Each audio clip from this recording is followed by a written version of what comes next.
Пред 10 дена коалицијата Заедно за Европска Македонија ја промовираше кампањата во поддршка на референдумот.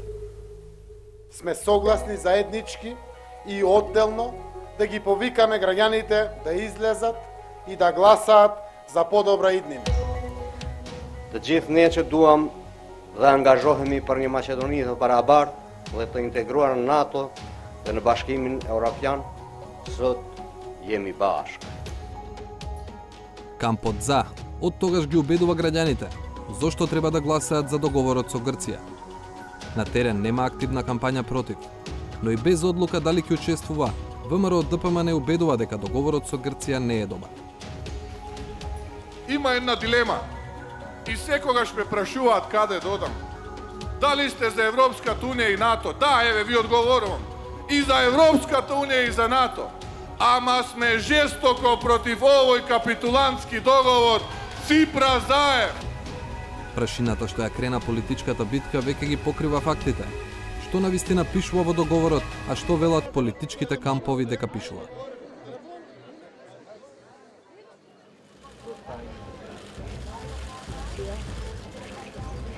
Дали со договорот македонците ќе станат северномакедонци? Ова прашање е предмет на најжестока дебата уште пред кампањата, а со тоа и предмет на најкреативни читања, според потребите. Добра илустрација е неодамнешната дебата на ТВ Телма меѓу Игор Јанушев од ВМРО ДПМН и Александар Кирацовски од СДСМ. Како ве пишува вас во пасош? Кој е вашата национална? Како ќе ве пишува во иднина? Македонец. Зошто ја лажете јавноста? Вие ја лажете јавноста. Ја лажете јавноста и грубо шпекулирате. Значи нема да ви пишува македонец, ќе пишува северно македонец. Нема ли да ви пишува? Ама добро, тоа го знаеме како никогаш досега, тоа заедно го зборува и сите го повторувате како папагаји. Дали во иднина доколку ова дозволиме да помине, нема да бидете северно македонец у пасош? Никогаш. Ќе бидеме македонци, македонец. А вие не сте се спремили, вие договорот го немате прочитано. Граѓани на Северна Република Македонија. Ако се погледнат важечката законска регулатива и договорот со Грција, лесно се доаѓа до заклучок дека во дебатата и двајцата соговорници ги искривуваат фактите. Јанушев дека ќе пишува северно македонци, Кирацовски дека ќе остане македонци. Всушност, погрешно е појдовното тврдење на двајцата дека сега во пасошите пишува македонци. Иако повторено повеќе пати, и двајцата го игнорираат фактот дека во пасошите и личните карти нема графа за етничка припадност, туку за државјанство.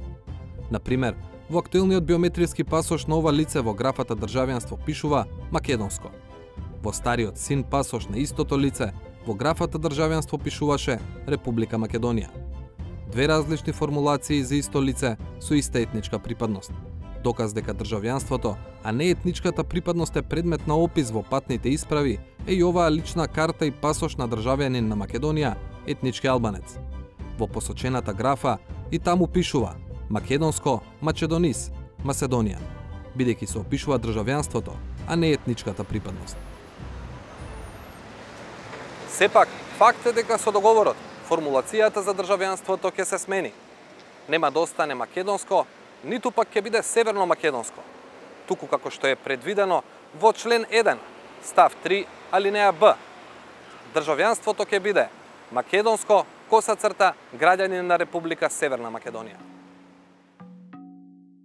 Сепак прашањето за државјанството во јавната дебата упорно се поврзува со темата за етнокултурниот идентитет на македонскиот народ.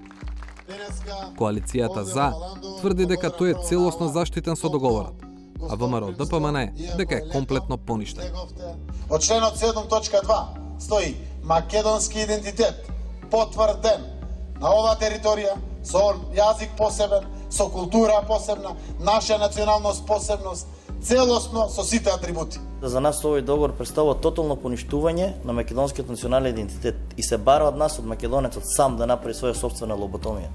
Сам да се лоботомизира и да заборави на се она што било претходно. Според договорот, факт е дека јазикот ќе продолжи да се означува со чиста формулација, македонски јазик, без фусноти и преведлива на сите други јазици.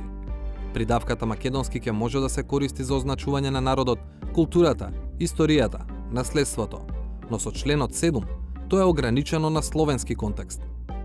Втората страна изјавува дека нејзиниот официјален јазик, македонскиот јазик, спаѓа во групата на јужнословенски јазици.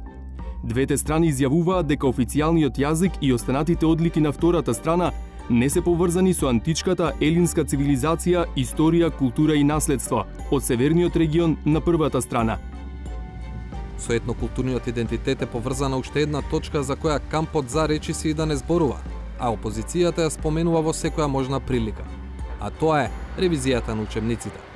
Точно е дека договорот предвидува корекции на учебниците и тоа кај оние содржини за кои што ќе се утврди дека се иридентистички. Но точно е и дека оваа обврска важи за двете страни, односно реципрочно. Или со други зборови дека и Македонија ќе може да бара корекции на грчките учебници. За тоа што е спорно во учебниците или во други публикации, ќе одлучува заеднички комитет на експерти кој беше формиран денеска, иако требаше да биде во функција веќе 1 месец по потпишувањето на договорот. Судирот на ставови меѓу власта и опозицијата за договорот од Преспа произведе и нов термин. Тоа е така наречениот институционален идентитет за кој говори председателот на ВМРО ДПМН Христијан Мицкоски. Ајде, излезете и кажете дали го заштитивте институционалниот идентитет. Дали нема да биде влада на Република Северна Македонија и ќе остане влада на Република Македонија.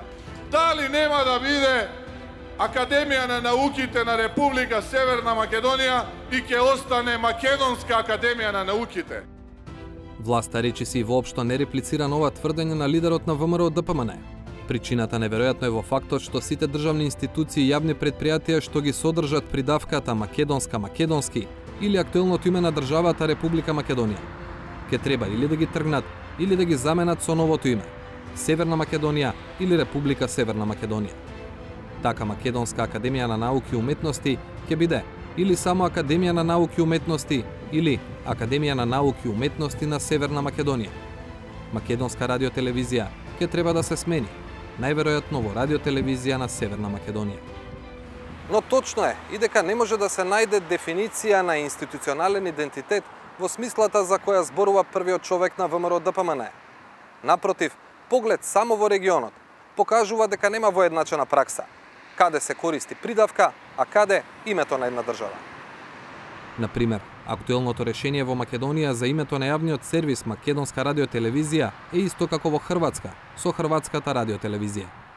Но од друга страна, јавниот сервис во Србија е радиотелевизија на Србија, а во Словенија радиотелевизија на Словенија.